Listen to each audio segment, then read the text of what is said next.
Ce n'est qu'un petit morceau de mousse, mais sa couleur vermillon lui donne des pouvoirs magiques. Faire naître des sourires, voir le monde autrement. Quand on l'a posé une fois au bout de son nez, il colle, s'accroche. Mais pour son dernier spectacle, Kerchrist a décidé de se séparer de son nez rouge.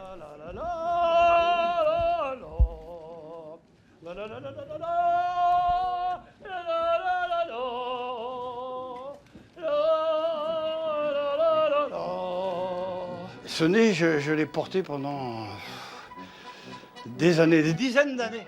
J'ai essayé de le sortir des cirques pour le faire dans les salles polyvalentes, dans les manifs, dans la rue. Et aujourd'hui, ce nez a clowné beaucoup d'autres petits nez, peut-être un peu trop. Aujourd'hui, tout le monde fait le clown. À 20 ans, Kerchrist se destinait à une vie de moine. Un projet de centrale nucléaire dans la vallée du Rhône a modifié ses plans. Il préférait en rire et a troqué son habit noir contre un nez rouge. C'était des salades avant qu'il y ait la centrale nucléaire. Bientôt, il y aura une centrale nucléaire et les salades elles seront polluées. Je ne suis pas un donneur de leçons, je ne suis pas un prophète. Je n'ai aucune intention de fustiger les gens. Je le fais en rigolant, un peu comme Molière, qui, dans la préface à Tartuffe, rappelle un proverbe latin « castigat ridendo mores », corriger les mœurs en rigolant. C'est un peu ma ligne. Nous allons entendre une déclaration du préfet de Quimper. Le préfet de Quimper qui est venu spécialement parmi nous. On l'applaudit bien fort, le préfet de Quimper.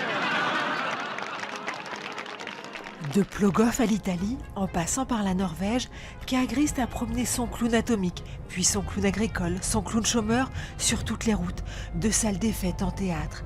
Il a choisi de mettre son nez rouge là où ça fait mal, persuadé qu'un éclat de rire est plus efficace qu'un éclat d'obus. À l'époque, je faisais des grands théâtres, je ne sais pas pourquoi derrière ils m'invitaient, pour se faire un petit frisson peut-être, ou parce qu'à l'époque, ils étaient moins tenus en laisse par leurs commanditaires. Aujourd'hui, ça non, c'est exclu parce qu'ils sont devenus frileux au service de la culture, avec un grand K, avec des élus et tout ça qui subventionnent, etc. Puis quand ils ne subventionnent plus, alors les pauvres artistes, ils disent « Ah, la culture est morte en Côte d'Armor ». Non, ne meurt que la culture qui a demandé aux élus la permission d'exister. L'autre continue. On est l'été 39. Hitler envahit la Pologne. Et que fait pendant ce temps-là mon père? J'ai cherché dans les archives et je me suis rendu compte qu'à l'époque, on dit déjà que tous les pères de famille vont être réquisitionnés pour partir au front, à l'exception des pères de 5 enfants. Mon père s'est compté. Voilà. Émile, Marie-Aimée, Bernard, Odile. Il en manque un. Je suis le fruit de la lâcheté de mon père. La vie est une vaste farce, et comme Kerchrist n'en connaît ni le metteur en scène ni la fin, il a décidé de l'écrire pour jouer, jouer, encore et encore. Un vrai artiste, c'est de la matière molièresque qui doit mourir sur scène. Autrement, ça ne fait pas sérieux, quoi. Quelqu'un qui ne meurt pas sur scène, ça fait un artiste au rabais, ou un clown de bazar, ou un clown pour McDo. Je ne sais pas si je mourrais sur scène ou dans un lit, mais même si c'est dans un lit, je m'arrangeais à ce que ce soit théâtral. Si Kerchrist aujourd'hui n'a plus son nez rouge, il garde son humour noir. J'ai failli être député. Les comités Malville cherchaient à faire entendre leur voix et cherchaient un candidat. Et du coup, qu'est-ce qu'ils font? Ils s'adressent au clown atomique, qui dit oui. Mais à une condition, c'était de ne pas aller jusqu'au scrutin, de me retirer juste avant.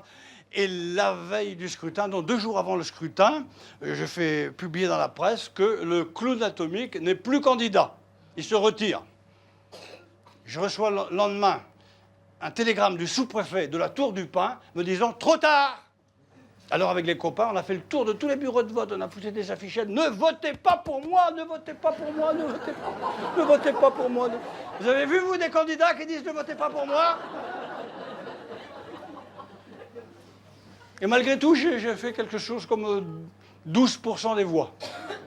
Autant que 3 decks aux dernières régionales. Le rire, dit le poète, couvre le bruit des armes, le bruit des larmes. Lavoisier a dit rien ne se perd, tout se transforme. De ce point de vue-là, j'ai un avenir. Mes molécules ne sont pas disparues à jamais.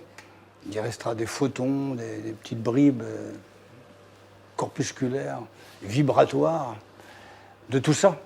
Et les rires d'un public comme ça, c'est éternel. Ça n'a pas de début, ça n'a pas de fin. Donc c'est une forme d'éternité que je connais au moment où je joue. Et mon immortalité, elle est là, quand je suis sur scène. Juste quelques consignes avant de sortir. Alors, vous sortez par le fond, et les bas-côtés, et vous revenez par l'allée centrale. Alors, vous jetez le bénite si vous voulez, vous vous signez, c'est vos convictions, et vous partez sans faire de bruit. OK ? Christiane Clévet. Alors si un jour, le rideau doit retomber sur la scène, Kerchrist préférerait mourir de rire. O Petroezan Zigouret.